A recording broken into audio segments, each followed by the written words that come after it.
Hello grade 5, welcome back to social studies this week. We are all really excited about last week and having your presentations for us. I was very happy with how they turned out. You did a lot of work and you practiced a lot with your group members, and you did a really good job, and we're all very proud of you and very happy with what you did. This week, my class, you can look forward to the videos posted. I know Miss Rachel's class, she'll send them to your groups so you can have a look at what you did and how you did. Miss Mavish, I'm not sure what she's going to do with the videos. I'm sure she will post them as well for the groups to see. So look forward to those this week sometime. But we are quite busy this week in the last couple days, so please don't go messaging us saying, where's the social videos from last week? Can you send them to us? Just be patient and they will get there.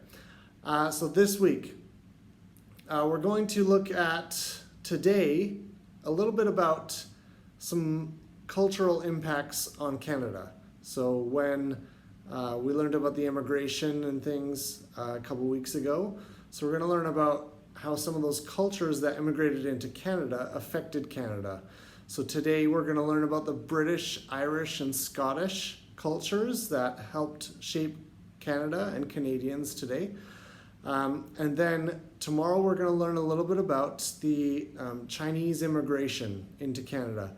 So what the purpose of that was, why they came here, what happened when they were here, how they were affected when they were here. So we're going to learn a lot about that. And then we will have a quiz this week as well. So we'll have a little bit of a short video today about the cultural impact of the British, Irish, and Scottish in Canada.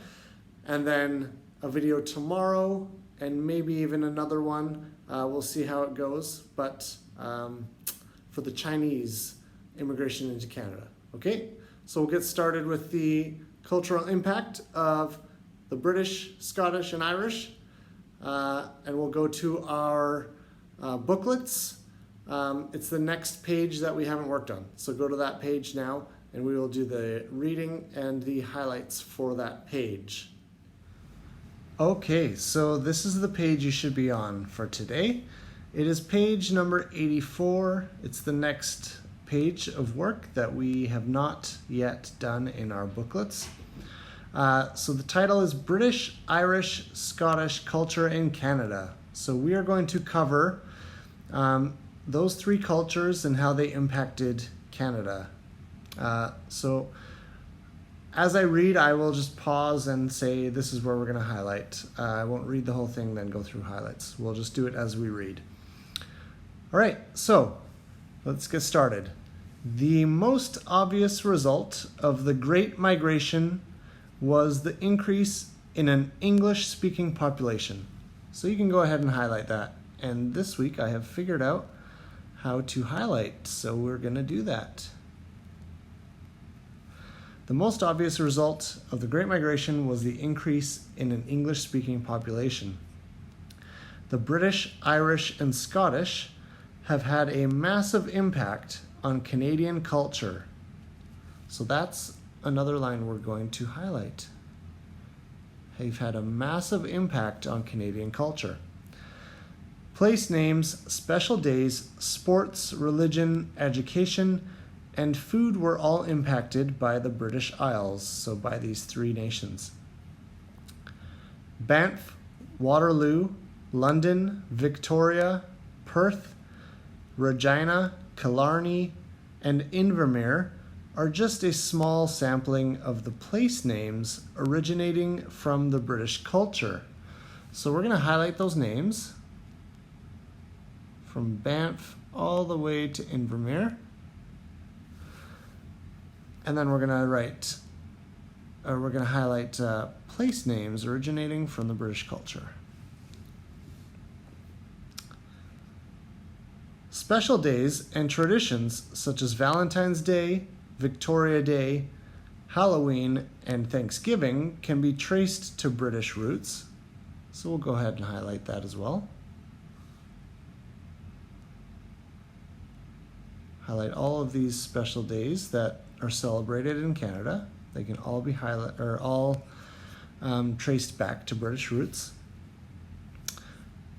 Many of the sports we enjoy in Canada today are from Britain, such as soccer, baseball, curling, cricket, rugby, and darts. So I'm just going to highlight from sports we enjoy in Canada. Sports, oh, that didn't work. Sports we enjoy in Canada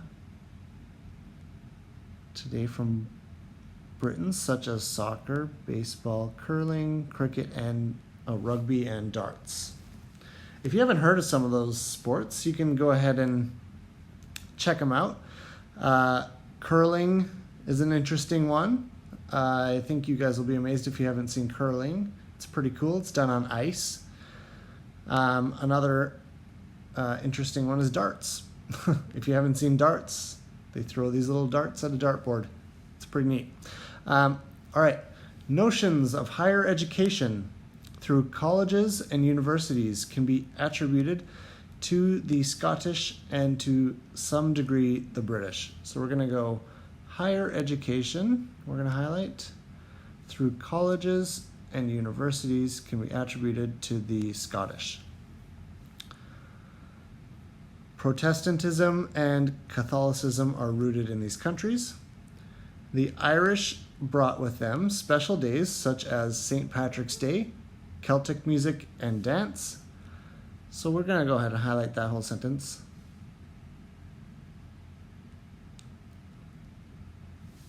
The Scottish brought special days such as Robbie Burns Day, Highland dancing, bagpipes, and the Highland Games.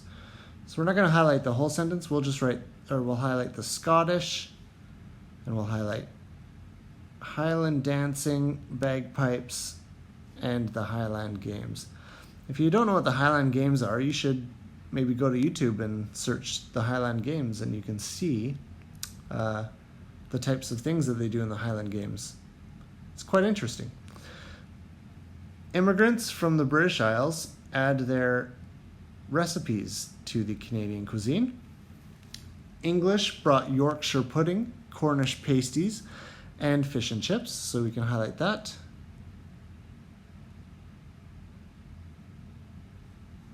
The Irish made famous their stew and taught Canadians to enjoy everything from Colcannon to Irish coffee.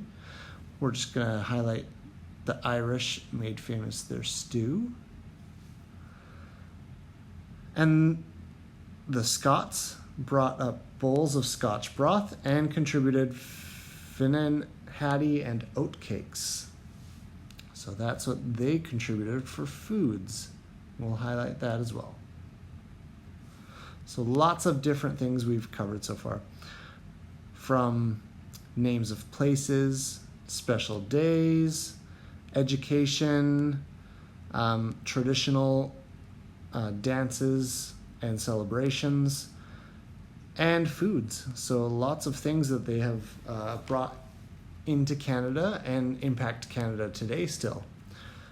It may surprise you to know that we can thank the British for the English sparrow and the dandelion. So we'll just highlight that. So the British brought the English sparrow and the dandelion.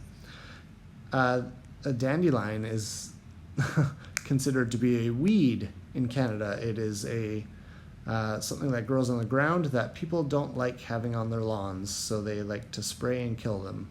So the British brought that into Canada. Great. And last but certainly not least, the English language. So First Nations people didn't speak English, so all of the immigrants coming into Canada, especially those from Britain, Ireland, and Scotland, they brought the English language with them. Now, we did also have people from France and things like that, and that's why we have a large French-speaking portion of the country, but mostly everyone speaks English in Canada. So we can attribute that to the immigration of the people from Britain, Ireland, and Scotland. So have a little review of that for today. That's all we're going to cover today. Tomorrow we will be skipping a couple pages and we'll be just going over to the Chinese, the immigration to Canada of the Chinese. So that one will be a little bit longer and a little more in depth. So I may just split that into 2 videos for you this week, just to make it a little bit easier going for you. Yeah, and I hope you enjoyed today's lesson about some of the historical implications of that other nations brought into Canada. Have a great day, and we'll talk to you soon. We'll see you soon.